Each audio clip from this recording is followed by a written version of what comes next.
d'être concis et rapide. En effet, la thématique n'est pas forcément aisée pour moi, mais je vais essayer du coup d'aller assez vite. L'idée n'est pas du tout d'être exhaustif parce que c'est absolument impossible de l'être pour brasser toute une spécialité, mais de voir un petit peu les trucs et astuces qui peuvent vous aider. Voilà comment j'ai réparti les différentes informations. C'est pas, encore une fois, académique, mais c'est qu'on ait un plan pour débuter.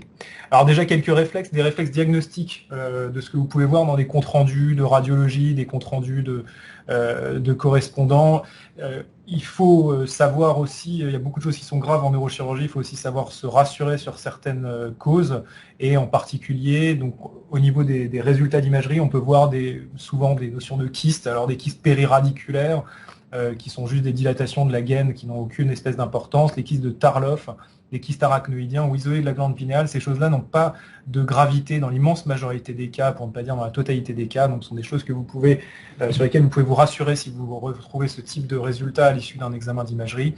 Les kystes sur lesquels dont il faut absolument se méfier sont alors les kystes qui sont associés à un bourgeon charnu au sein d'une tumeur, par exemple, parce qu'il peut avoir une propension à gonfler rapidement et entraîner des hypertensions intracrâniennes, et les kystes colloïdes, qui sont des kystes avec un contenu un petit peu visqueux, qui se situent à l'abouchement des deux foramen de Monro, donc entre les deux ventricules latéraux et le troisième ventricule, et qui peuvent entraîner des hydrocéphalies extrêmement brutales, justement par obstruction bilatérale, et puis des morts subites.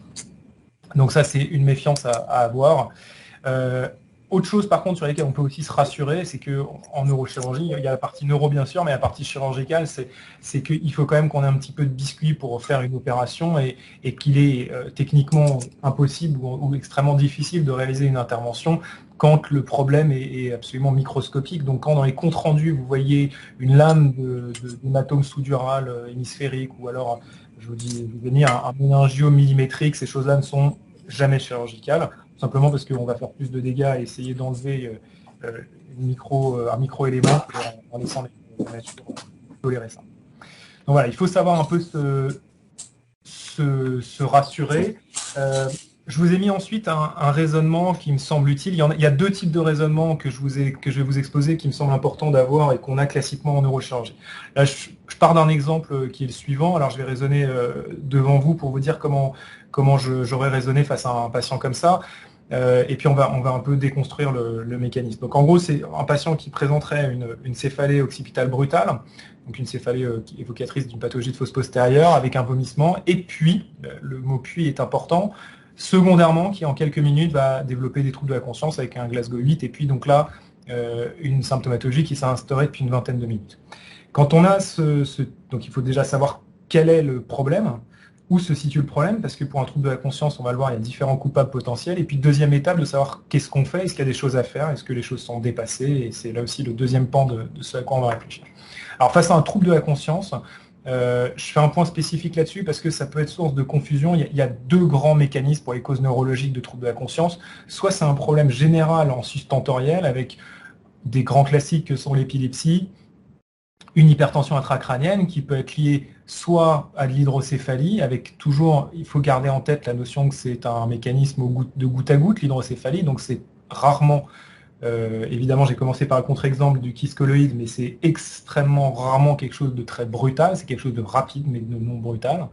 Et sinon, des processus expansifs intracrâniens, et je vous ai mis, d'ailleurs, il faut faire attention aux changements rapides, comme ça peut être le cas quand il y a un kyste associé à un bourgeon charnu dans une tumeur cérébrale qui aura tendance à gonfler rapidement, sera beaucoup moins bien toléré que si c'est quelque chose de lentement évolutif. Donc soit c'est ce premier champ, c'est un dysfonctionnement global, soit sinon c'est un dysfonctionnement focal de la zone d'éveil qui s'appelle la substance réticulaire activatrice ascendante. Alors pardonnez-moi, le CF raisonnement numéro 2 se situe normalement en dessous, c'est-à-dire que c'est une anomalie de fonctionnement des zones qui participent à l'éveil, et donc en gros schématiquement c'est le tronc cérébral et le thalamus. Une fois ça c'est en termes de diagnostic, pour raisonner, je vous ai mis donc face à un trouble de la conscience. Ensuite, de manière très généraliste, et c'est le cas vraiment dans la quasi-totalité des problèmes neurochirurgicaux, pour savoir si on va y aller ou pas, en gros. Donc plutôt une démarche thérapeutique. On a un raisonnement, en tout cas, moi je vous explique le mien, qui se fait en trois étapes. Le premier, c'est de distinguer la part de symptômes qui sont en lien avec la destruction directe, une section de moelle sur un traumatisme, un hématome qui détruit la région où se situe l'hématome, évidemment, de ce qui est en lien avec plutôt un effet de masse, et donc une compression adjacente, comme ça peut être le cas d'une hernie qui vient comprimer un nerf, d'un œdème autour d'une tumeur, d'un hématome qui va gonfler en fonction de la cinétique. Ça va nous donner déjà un ordre d'idée de qu'est-ce qui est rattrapable ou non. Ce qui est détruit, on n'a pas de baguette magique, ce qui est détruit est définitivement détruit et on n'aura pas d'efficacité. Un geste chirurgical ne permettra jamais d'améliorer les choses.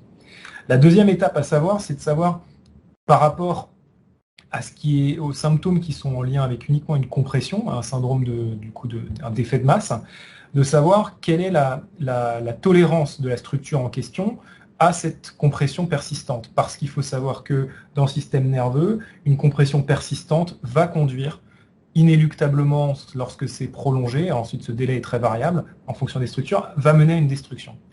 Et donc, il faut ça le savoir, il y a différentes structures, les structures ont donc, comme je vous disais, des tolérances différentes, et la moelle épinière, par exemple, les troncs cérébrales, comme les nerfs optiques, sont extrêmement sensibles à toute compression. Il est inenvisageable de mettre un écarteur à cerveau, un écarteur donc, métallique sur le tronc cérébral, on entraînerait des dégâts majeurs. En revanche, c'est quelque chose qui est totalement faisable lorsqu'on opère au niveau du cerveau, on met des écarteurs au niveau des hémisphères. Donc la tolérance à la compression n'est pas du tout la même, et pareil, dans l'échelle de la tolérance, les nerfs spinaux, et notamment les nerfs de la queue de cheval, autres que les nerfs qui contrôlent la sensibilité du périnée et l'autonomie, sont des nerfs qui tolèrent plutôt bien du coup la compression et qu'on peut laisser sans entraîner de perte de chance, à savoir de destruction qui ensuite sera irréversible. Ça, c'est la deuxième étape. Et la troisième étape, c'est de savoir est-ce qu'il y a un intérêt malgré tout à y aller, en sachant que l'évolution naturelle va être variable en fonction de l'étiologie. Donc il faut avoir quelques notions en tout cas de ce que ça peut donner un hématome intraparenchymateux. On sait que ça va avoir tendance à gonfler pendant quelques jours, voire semaines, et ensuite ça va régresser. Une hernie discale, quand c'est une hernie discale qui est molle, ça va avoir plutôt tendance à persister quelques semaines ou quelques mois, et on sait que passé quelques mois, quand ça persiste, en général, ça ne se résorbe pas. Quand c'est une hernie qui est calcifiée, par exemple, on sait que la disparition spontanée ne va pas pouvoir se faire, et pareil pour les ostéophytes, il y a de l'arthrose. Donc ça donne un petit peu le panel de plutôt la démarche, l'attitude thérapeutique qu'on peut avoir. Donc je reviens sur le cas en question, parce que ça permet d'associer les deux mécanismes, les deux raisonnements. Là, on a donc une céphalée brutale avec, dans un deuxième temps, rapide, mais non brutale, dans un deuxième temps, une altération de l'état de conscience. Est-ce que ça peut être un dysfonctionnement focal de la substance réticule activatrice ascendante, donc en gros du tronc cérébral? Oui, ça peut l'être. Est-ce que ça peut l'être lié à une destruction? Non, parce que s'il y avait une destruction brutale, comme dans le cas d'un traumatisme de la substance réticulaire ascendante, le patient ne serait tout simplement pas en vie dès le départ. Ce serait un mécanisme qui serait simultané avec l'apparition de la céphalée. Ça peut en revanche être un mécanisme de compression par un hématome donc, qui est dans le cervelet et qui viendra comprimer de manière par proximité, qui viendra comprimer le tronc cérébral. Donc ça, c'est quelque chose qui est possible comme mécanisme. Est-ce que ça peut également être un mécanisme de dysfonctionnement global du système nerveux en sustentoriel? Tout à fait, ça peut également être ça, parce que, faut me croire sur parole, il y a un peu de sang dans le quatrième ventricule, avec une hydrocéphalie qui commence à se dessiner au-dessus. En revanche, la cinétique n'est pas tout à fait en faveur, parce que, comme je vous disais, c'est quand même un robinet d'eau qui est ouvert au goutte à goutte, l'hydrocéphalie. Donc si la bonde est mise, en effet, ça va déborder à un moment, mais c'est pas non plus en une minute que ça apparaît. Ça va être sur plusieurs minutes, voire une heure. Donc il faut en effet se presser, mais ça corrobore pas tout à fait un mécanisme de dégradation qui serait rapide comme c'est le cas. Et donc là, en termes de diagnostic, on va plutôt s'orienter vers une compression par un effet de masse de l'hématome, un hématome cérébelleux qui va comprimer le tronc cérébral.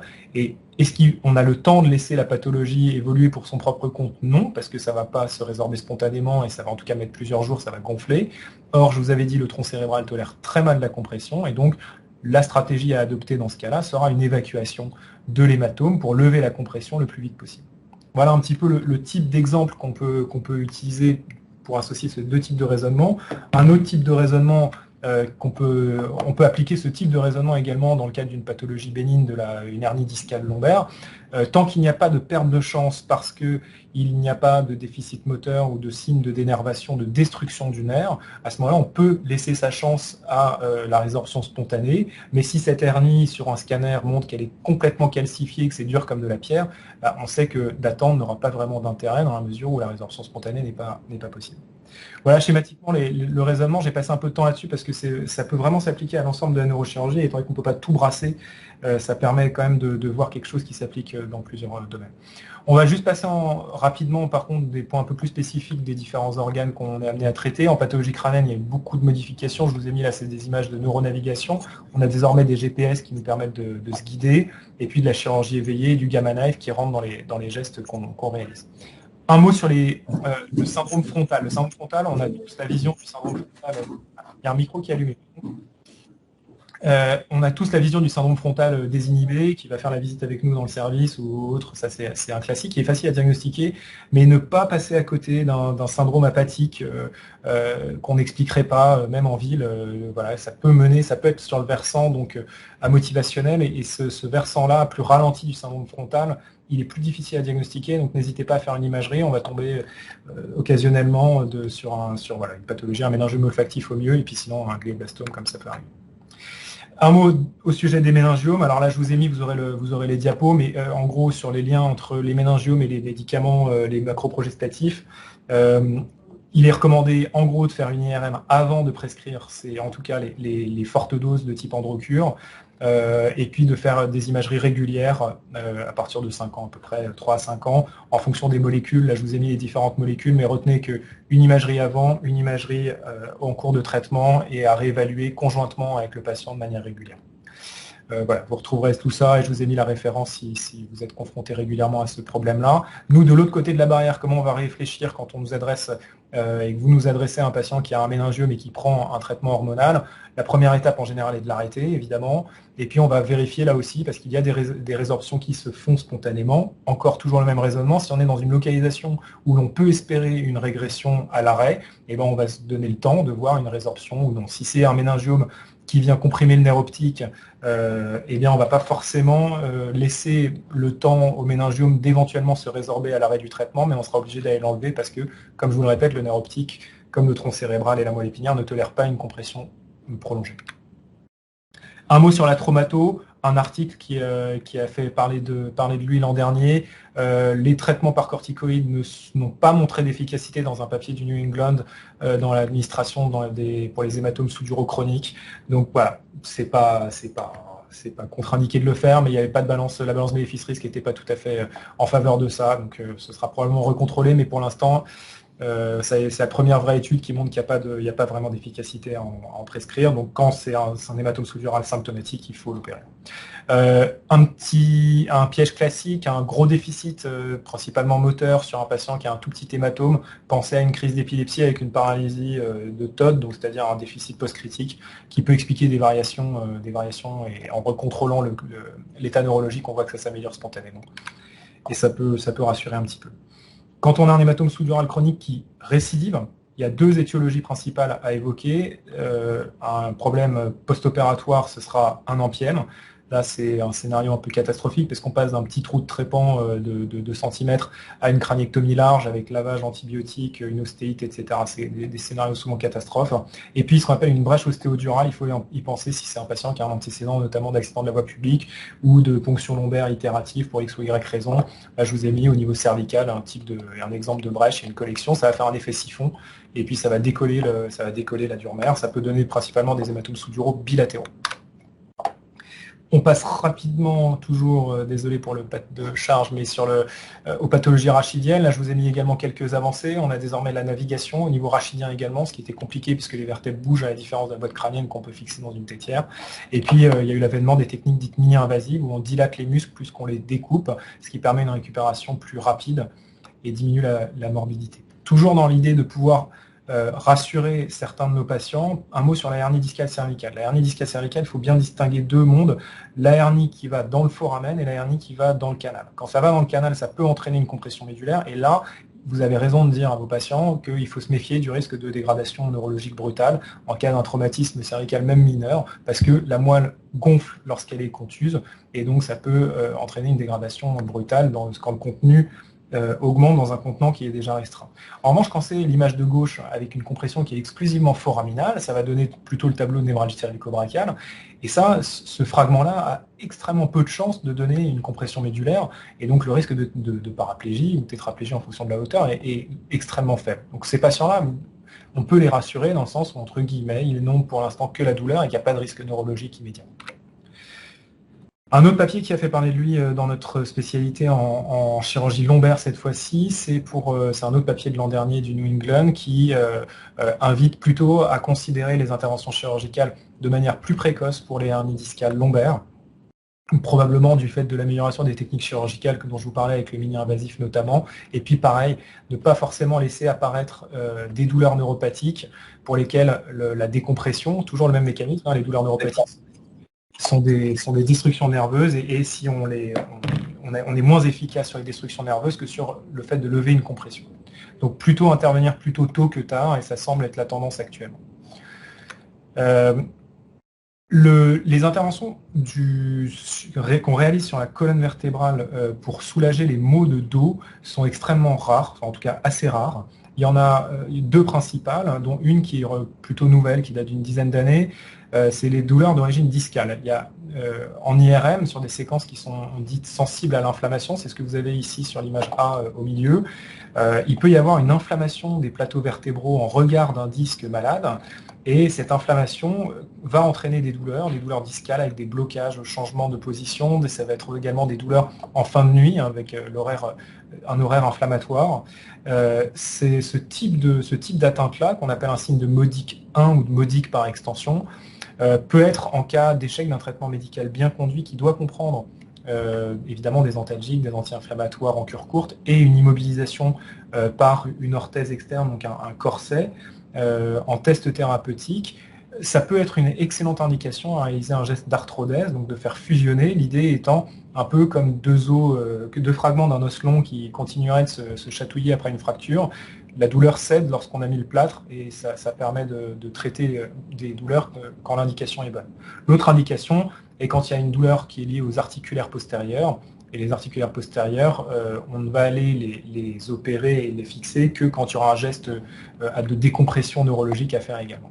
Les gestes, je reviens sur le geste de type fusion discale. Ces fusions discales, on aime bien les faire par voie antérieure ou latérale, de manière à redonner le plus de lordose possible à la colonne vertébrale lombaire, et donc de préserver les étages adjacents. C'est ce qu'on appelle une chirurgie de type ALIF, c'est ce que je vous ai mis comme image sur le côté droit. On perd un petit peu en mobilité, mais ça n'empêche pas certains de nos champions qui se sont fait opérer de ce type de chirurgie de continuer à avoir une bonne mobilité. Un mot rapide sur la fracture, la fracture tassement. Il y a différents sons de cloche. Je vous expose le mien qui n'a pas vocation à être un présent de vérité générale, mais ça reste quand même surprenant que ce soit une des seules fractures qu'on ne traite pas à la phase aiguë, en tout cas pas de manière systématique. Mon avis est plutôt d'être assez agressif entre guillemets sur la stratégie chirurgicale, c'est-à-dire la cimentoplastie est un geste assez simple. Donc la cimentoplastie au niveau des vertèbres, on appellera ça une vertébroplastie. La cimentoplastie, donc cette vertébroplastie est un geste qui est relativement fiable, peu morbide, et lorsqu'il est fait à la phase aiguë, pareil, quand on a des séquences sensibles à l'inflammation, on voit un bel œdème osseux, on sait que les résultats vont être assez bons. Se pose la question, en revanche, lorsqu'il y a une déformation de la vertèbre, comme c'est le cas dans l'image, qui est sur la gauche, une déformation en syphose, se pose la question de réaliser un geste complémentaire qui s'appelle une kyphoplastie, donc une correction de la syphose. Ça, on le réservera au cas où on peut encore avoir un objectif de correction de la syphose, parce que si c'est un sujet jeune qu'on laisse avec une syphose angulaire comme celle-ci, l'évolution sur le long terme va être une déformation et puis une perturbation de la statique rachidienne qui va aggraver et entraîner des cascades fracturaires et puis des déformations osseuses qui, une fois consolidées, sont beaucoup plus difficiles à corriger si elles donnent des douleurs chroniques après. Donc là aussi, mon avis est que lorsqu'il y a une déformation, lorsque c'est juste ce qu'on appelle un tassement vertébral, lorsque c'est juste un affaissement parallèle des plateaux vertébraux, une cimentoplastie fait totalement l'affaire. Lorsqu'il y a une déformation angulaire et qu'on peut encore se permettre d'avoir un objectif de restauration de la statique rachidienne, à ce moment-là, proposer un geste de kyphoplastie. Je vous ai mis quelques exemples, alors j'ai aucun lien avec les labos pharmaceutiques, mais ça peut être par des espèces de crics ou par des ballonnets qu'on gonfle ou des stents et qui vont restaurer cette syphose, enfin corriger cette syphose et redonner de la lordose et préserver là aussi de la cascade fracturale. L'oncologie rachidienne est un sujet qui me tient à cœur, mais qui prendrait beaucoup de temps à développer. Schématiquement, on fait de plus en plus de traitements combinés chirurgiens et radiothérapeutes, et donc il y a une nécessité d'anticiper les fractures pathologiques en faisant là aussi, à mon sens, dans la pathologie oncologique, des cimentoplasties plus précoces, du fait du risque de fracture secondaire qui est d'environ 30% après une radiothérapie. Donc on essaie de staffer un maximum de dossiers avant de balancer les rayons pour éviter ce genre de situation dramatique. On est souvent interrogé par les patients sur les orthèses antalgiques, alors les colliers mousse, etc. À mon sens, ça peut être quelque chose qui se prescrit, mais à éviter de manière chronique parce que ça va entraîner des amyotrophies. Je finis rapidement sur les nerfs périphériques. Là aussi, donc les nerfs périphériques, le mot c'est qu'il ne faut pas attendre la myotrophie ou le déficit moteur, toujours le même raisonnement. Si on attend ça, les résultats seront évidemment moins bons. Donc le passage à l'échographie, à mon sens, est pas nécessaire. S'il y a des signes de perte axonale à l'EMG, il faut y aller. Les tumeurs nerveuses, il n'y a rien de nouveau sous le soleil, retenir uniquement que c'est des choses qui doivent impliquer un centre de référence à Paris, à Mondor, qui est assez calé là-dedans. Et enfin, pour finir, les pathologies de la neurochirurgie fonctionnelle, je vous ai mis quelques images, alors que ce soit les stimulations cérébrales profondes pour le Parkinson, qui sont assez connues, des poses d'Ommaya pour la douleur, des stimulations médulaires, là aussi pour la douleur, ou puis des stimulations nerveuses périphériques. Un mot sur la douleur, parce que c'est encore trop souvent négligé, et notamment dans les services de soins palliatifs. À mon sens, il faut anticiper les choses au maximum. C'est répété à longueur de journée par mes confrères, justement, médecins de la douleur et médecins de soins palliatifs. Il faut anticiper les choses, il faut anticiper les thérapeutiques, et il faut anticiper les voies d'abord. C'est-à-dire que c'est vraiment dommage de se voir refuser au niveau anesthésique la pose d'une pompe à morphine pour un patient qui est en fin de vie en raison d'un état qui est pré-mortem, alors que c'est le moment où il en aurait le plus besoin et que ce sont des choses qui doivent s'anticiper plus précocement, quelques semaines auparavant, et ce sont des gestes qui sont là aussi assez peu invasifs et qui peuvent permettre vraiment une amélioration des soins de fin de vie qui sont, à mon sens, très importants. Voilà, pareil pour la douleur trigéminale, il y a beaucoup d'options qui existent après les traitements médicamenteux, que ce soit le ballon, la thermocoagulation ou la décompression par ballonnet. En tout cas, il y a plein d'options qui existent et il ne faut pas hésiter à les utiliser ou à nous solliciter pour ça. Je vous remercie et 13h29, c'est bon. Désolé, ça a été un petit peu long. Ah non, tu rigoles Antoine, c'était parfait. Merci pour ce marathon de présentation et ce tour de l'ensemble de ta spécialité des interfaces avec la médecine générale.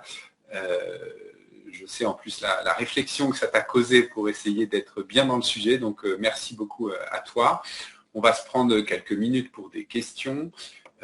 Donc comme d'habitude, n'hésitez pas ou à lever la main ou à directement activer vos micros et prendre la parole. Oui, bonjour, vous m'entendez? Oui, salut oui. Alain. Oui, bonjour. En fait, j'avais une question sur la hernie calcifiée. En fait, souvent, on se contente de faire une IRM quand on a une hernie. Et sur les IRM, on ne voit pas les calcifications. Donc, finalement, c'est une erreur de ne pas faire un scanner.